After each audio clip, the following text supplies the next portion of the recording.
That's it. We're good. Cause I got a call.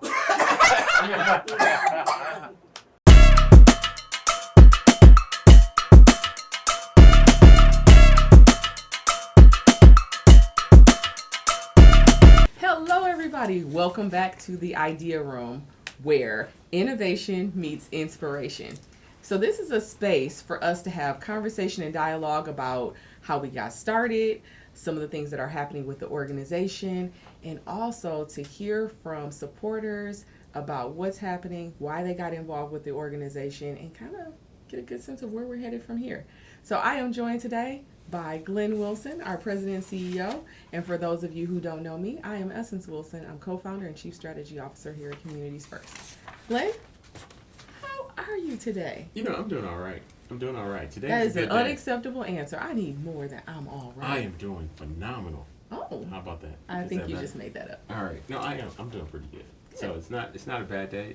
I don't know when we're showing this one, but I know that the sun is shining outside at this moment. So that is a good thing. So I love when the sun is out, can get outside, have a good time, really just get outside and enjoy the weather.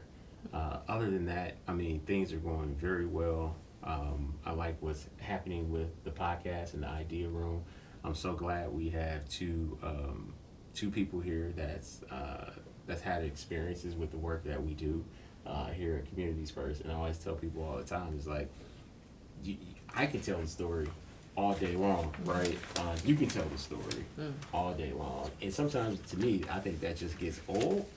And when I say it gets old, because it's better to hear from actual individuals that's actually had an experience, because we only just telling the third party from the information that they give us. So today we have Ken that's here with us, and Maxine, and they're going to have an opportunity to share a little bit about their story and their experience with Communities First. And so I'm very excited about them. So thank you so much for joining us today on the Idea Room, where, like you say, where things become reality, right? So we'll get started with Ken. Ken, you've been with us for a long time. First Yes. as a tenant at one of our housing developments. You volunteered with us, and it has truly been a joy to see you become who you are, right? Thank and you. We're all in a state of evolution. Who he always was. How about that? I don't know about that. You know? Like, if I think about who I always was. What I mean by that is that we all evolve into the person that we were meant to be. Okay, now that I That's can what agree I'm with. saying. That's what I'm good. saying. That's what I'm saying. So it's always who we are. It's just sometimes we just need support.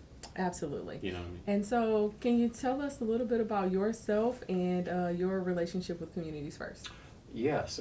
First of all, thank you very much for giving me an opportunity to come back and share and kind of be an example of validating the mission to enrich the community by changing lives. I don't know if that's exactly the mission, but that's kind of what has happened with me. You guys were a huge part of my transformation. 2015, I believe, is when I first started hearing about you two. I was working with a gentleman named Albert at a community health center, and I think you What's guys. up, Albert? If you Yes, watching this, yes. We still haven't gotten rid of Albert. I hear he's like a director now at Hamilton. Yeah, I doing saw some his really name great on things. the flyer. Oh, Yeah. that's excellent. Yeah. So a lot of the story starts with him because I believe you guys were networking in order to find people in the health center to be a part of the housing project that you guys were creating. Like a new idea basically to me was housing that was much needed in the community for people who needed the housing very much, and people who were on a similar path and all needed someone to reach out and offer them a chance that wasn't necessarily there before. For me, and through meeting most of the others, it was a very similar experience. So 2015, I was at near the end of, I would say, a 13-year struggle with addiction, primarily opioid, heroin addiction. It started after high school. I was diagnosed with some chronic pain, and the scripted tale of someone being put on medication for pain and then becoming addicted to the medication, and then, it kind of takes over from there. So that journey took me, you know, in and out of legal trouble, in and out of relationship trouble. I definitely wasn't enriching people's lives like I was meant to, because I was always a person who liked to have a positive effect on the people around me. So, as you said, you know, all of this has given me an opportunity to get back to the person I knew I was supposed to be. But I would say that receiving an opportunity for housing was miraculous. When I heard about it, I thought, you know, that there was no way I was going to get an apartment. In the situation that I was in, I was really struggling, and not having housing creates so many other problems. Your whole world is pretty chaotic, and your day-to-day thoughts are primarily focused on getting you from, you know, one meal to the next, and one place to stay to the next. And when you're struggling with addiction, those things are even more challenging. So the promise of an apartment gave me a huge motivation to fast track my sobriety, I would say.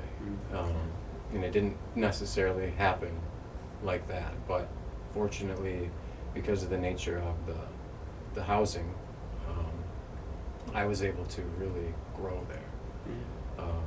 And I don't know how much you want me to get into it, but it was great having an on-site therapist. Molly was there, and she was just excellent through the whole journey, helping me with establishing credit, establishing rights to my son, you know, because I was dealing with, in 2015, my child's mother was pregnant at the time, so that was another huge motivating factor. I wanted to be a good dad. I wanted to be in my kid's life, and I wanted to be a positive, you know, factor. I wanted to be the best person I could be for my kids. So having an apartment that was safe and relatively in the community where I was soon to find a job, right across the street from the apartments at the Crossover Ministries, and then everything kind of just unfolded from there. It was not, like I'm saying, it wasn't flawless, but the supporting cast around me and the people who were there for accountability, like Molly and just everybody around, even the other tenants, because everybody was kind of supporting one another. It just created a unique situation that I was fortunately able to really discover myself in, start cooking for myself, started the gardening, started all kinds of things, got back into music, and I was able to reconnect with my family. So all of that was definitely spearheaded by the housing, and it couldn't have been possible without it. And you know, right now I just came here from my job at the farmer's market, which I got through working at Crossover.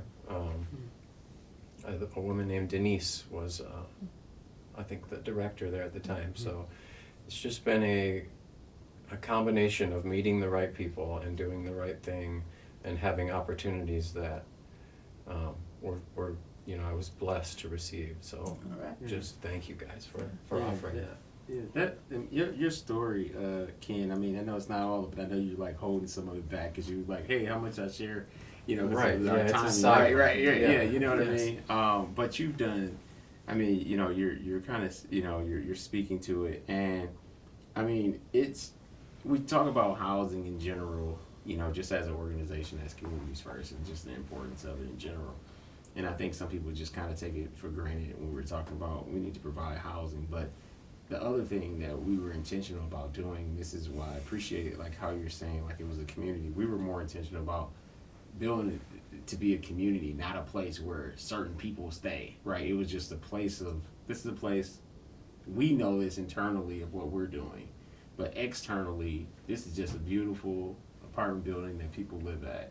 And sometimes people try to use certain things to try to, how you say, pontificate, to try to make, you know, people feel a certain way. But what we wanted to do is make sure that people could feel a part of the community, know that they belong, know that we're providing environments that they belong, because all it takes is something that was unintended, right, for anything, for any of us to get off track, right? And we've all had our different experiences of what that looks like. And Ken, I mean, the amount of stuff that you do in the community, I mean, it's crazy. Every time we look up, I mean, you serve on community boards, you're engaged in volunteering. I mean, there's so many other things that you do. Essence, I'm sorry, I know I kind of cut you off, but I was just thinking about all the stuff that I, know that, Ken does as well. Quick. No, I was just gonna say, like, I'm not a big crier, but just even hearing you talking and thinking about, I remember when you really got into smoothie making. Oh yeah. You're like making smoothies for everybody. Yeah. And, Making but food for everybody. yeah, but you like embraced your health, and it wasn't just about sobriety. It was about your physical health, your mental health, and just being the very best person that you possibly could be.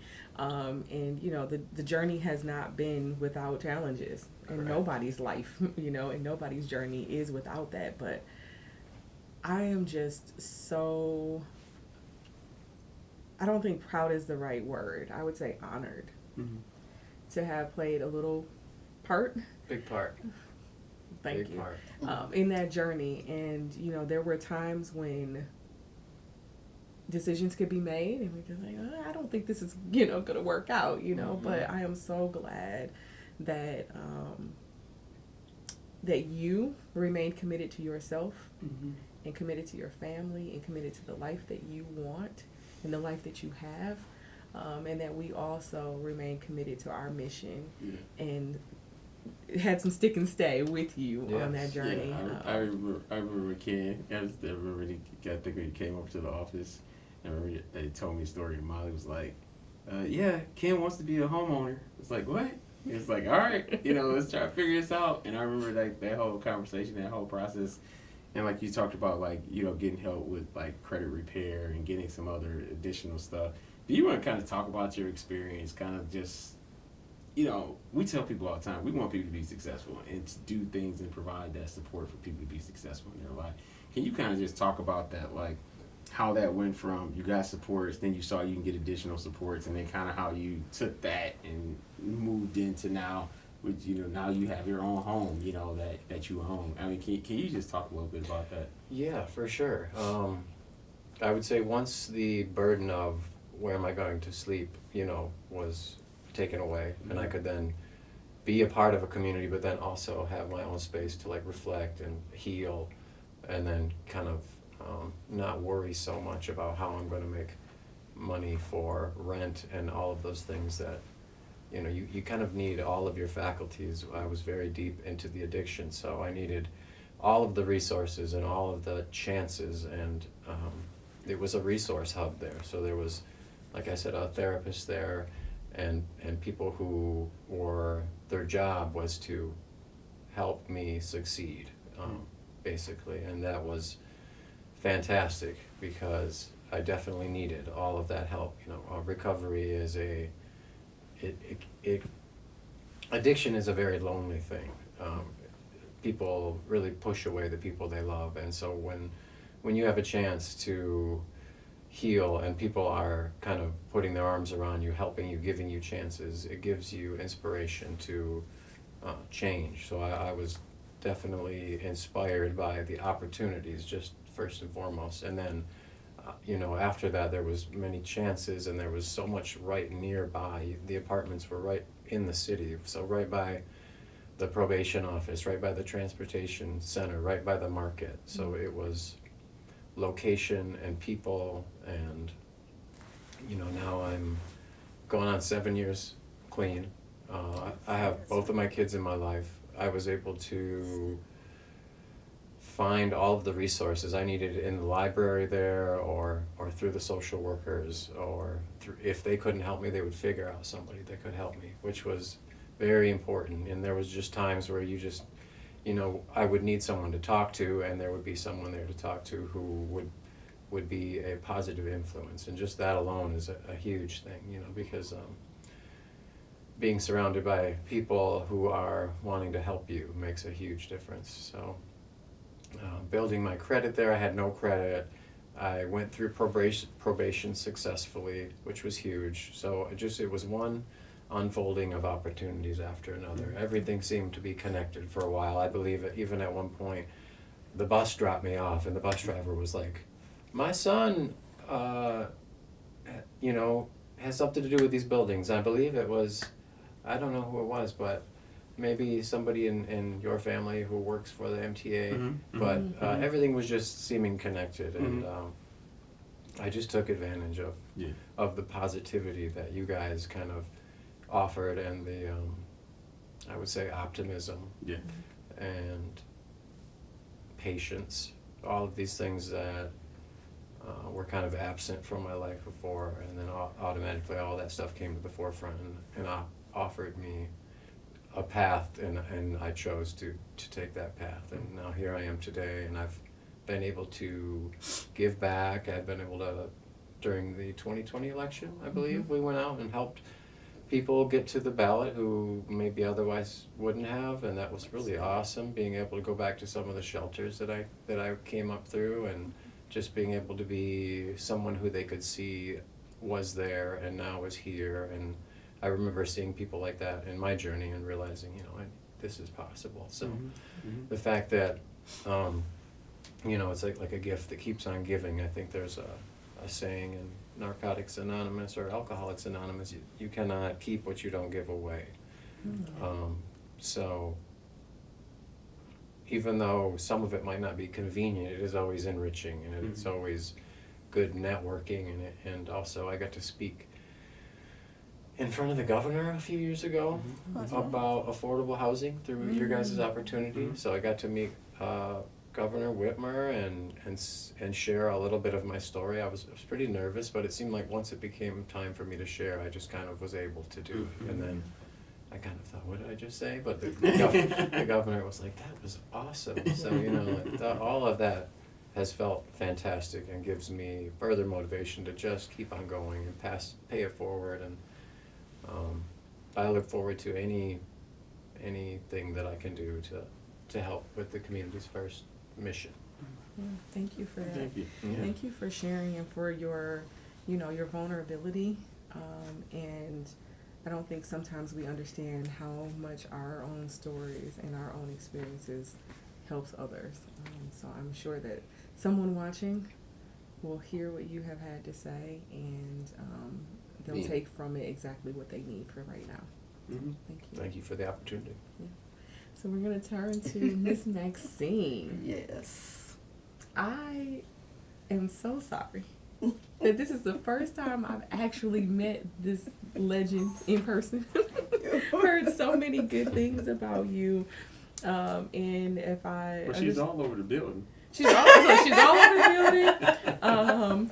You know, she's been interviewed. Yeah. Okay. You've had a lot of things happen. Yeah. And so if I recall correctly, your journey actually started in Detroit. Yes. So tell us how you came to Flint and how you came to Oak Street. Well, mine is a journey. Okay, all right. We only have so much time now. Yeah, I mean, it's a journey. Well, I'll start saying I am from Detroit. I worked in the public schools, retired from the Detroit public school. So this is all to all seniors. When you reach an age, it's difficult. I was living in a house. I loved it. I went through 7 landlords. And over the years, the real estate was, how you say it, take over. But then I ended up the 7th. The 7th landlord was out of California. Okay. And I started having problems with the house. And I would call them and let them know. And they will always say they'll send somebody out to fix it and fix it. Then the squirrels took over in the attic. They had residents. They had holes all in the attic, like parties. And I'm like, dang, they had like they paying rent. So, and I'm like, I'm too old for this. And so I decided, I said, Lord, I know I got to make another change in my life. It's hard when you're a senior that you have to start all over again. But I had to come to the conclusion, this is another chapter in my life. So I decided I was going to move in January of 2020. Yeah, 2020.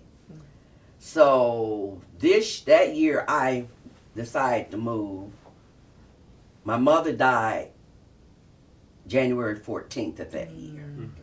Then I was trying to make the transition. So my granddaughter, she stayed in Wyoming, Michigan.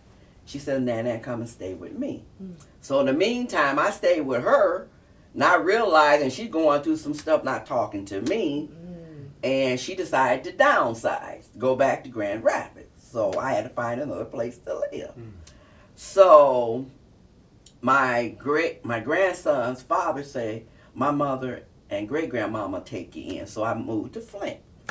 So as I moved to Flint, I stayed with them.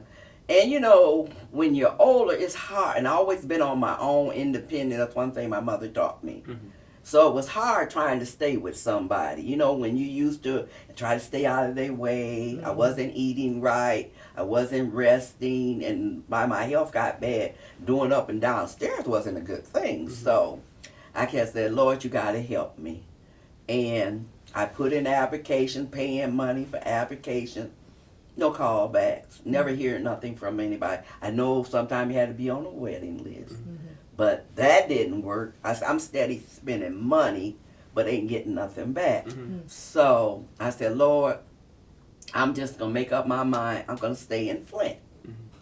So when I did that prayer, then my great grandson's great grandmother say her daughter went and filed an application. She said, it's a school. I say a school, so she thought I was making a joke of it, you know. And I'm like, okay, I'm not explaining that they had redone it, but she said a school, so what you gonna think, you know? Okay, a school? So that's all I said. So she thought I was making fun. So the mother, she came and got me an application. And come to find out, the mother used to work in the school. And she got me the application. Within a month, he called me. At that time, the manager, she called me. And so she says, well, they want you to sign the papers by the 14th. I said, but I can't do it because I don't have transportation. So I said, let me work this out. So she said, if you can get somebody to bring you on the 13th, that'll be fine. So I didn't move into August 1st.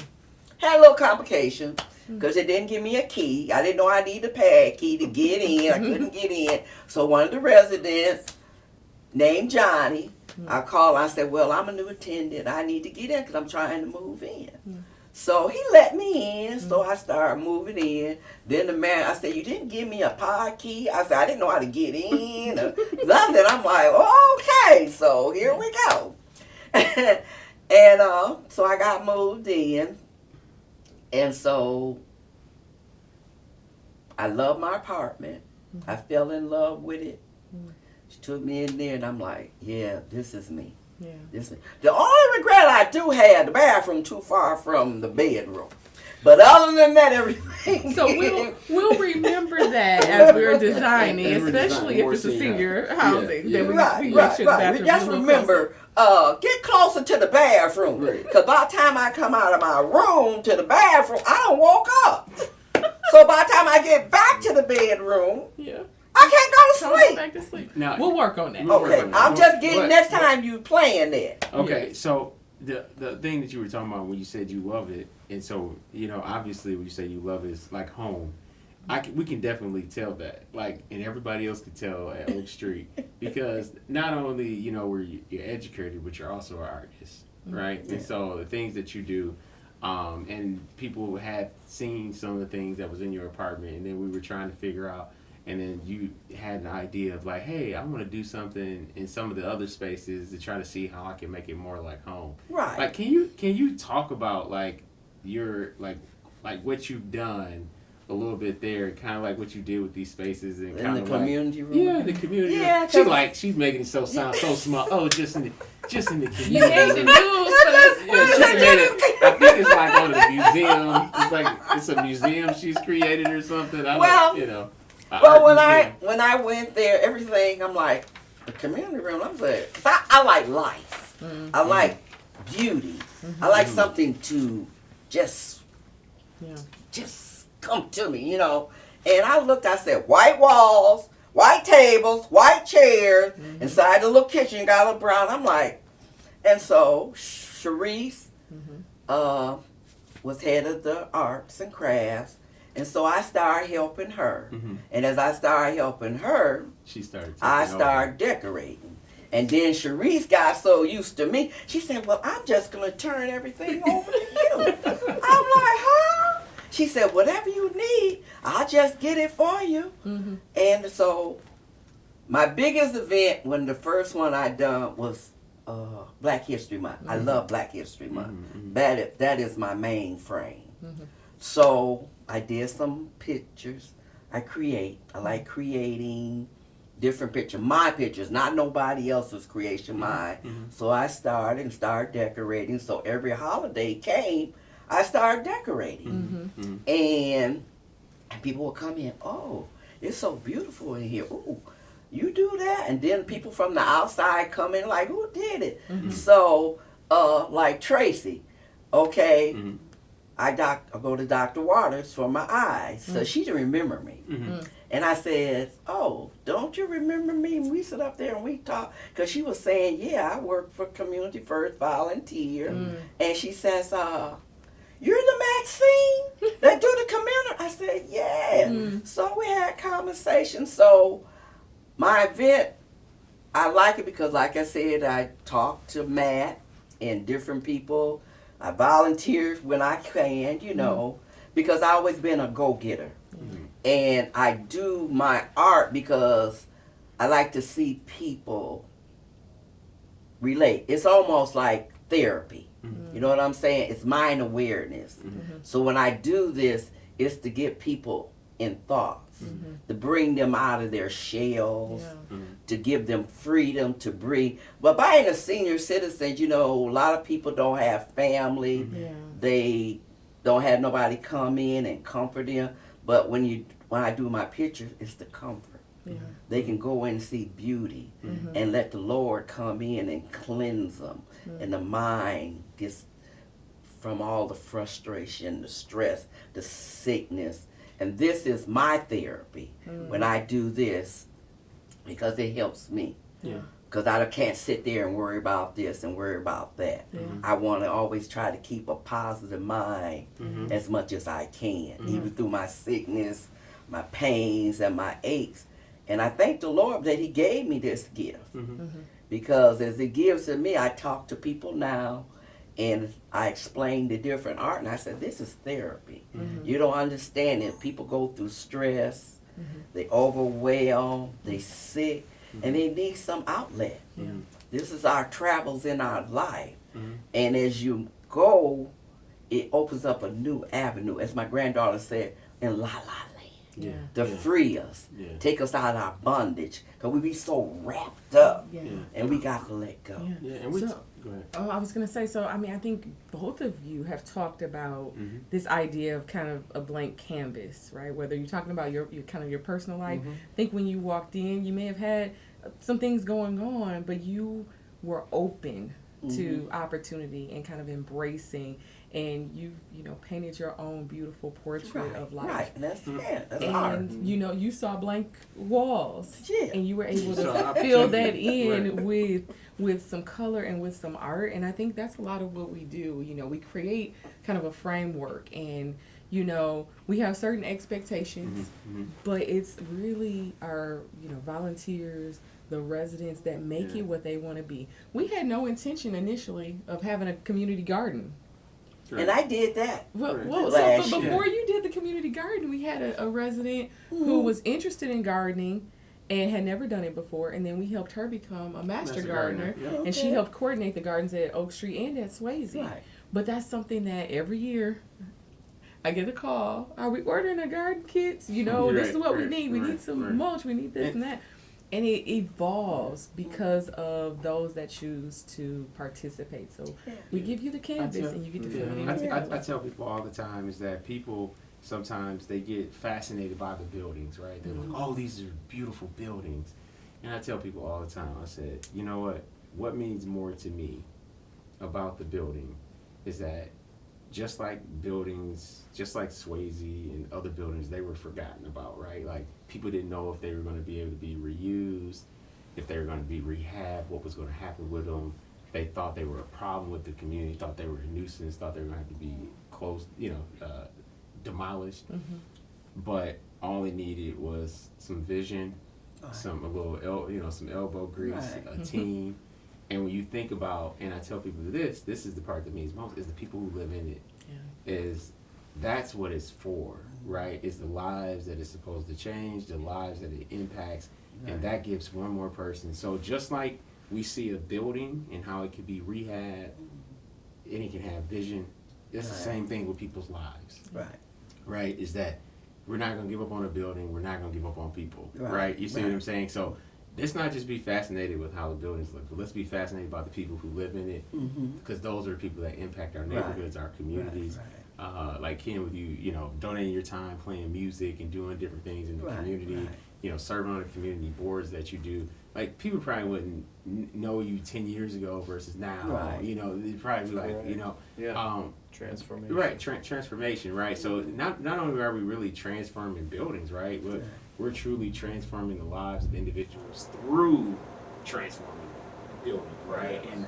And that's so it really has created a ripple effect for communities first and the work that we do here at the organization. So this has been awesome listening to all of this.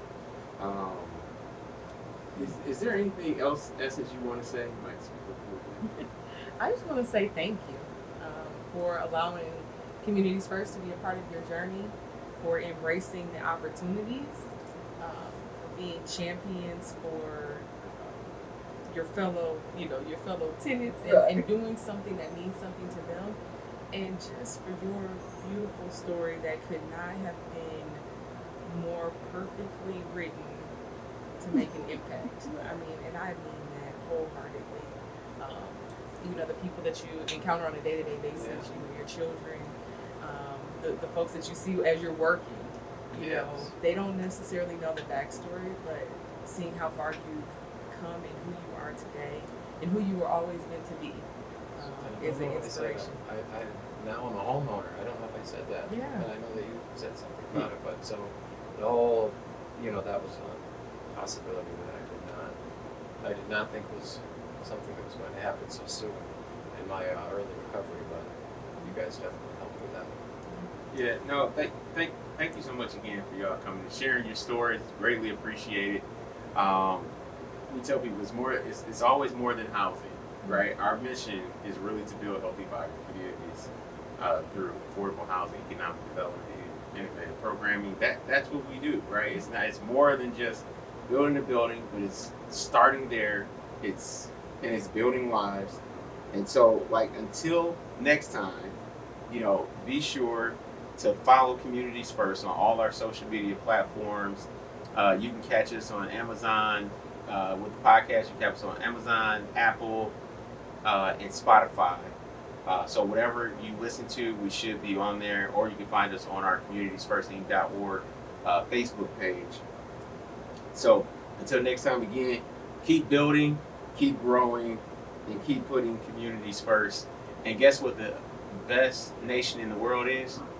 Donation. So don't forget to make your contributions to communities first. Talk to you soon on the Idea Room.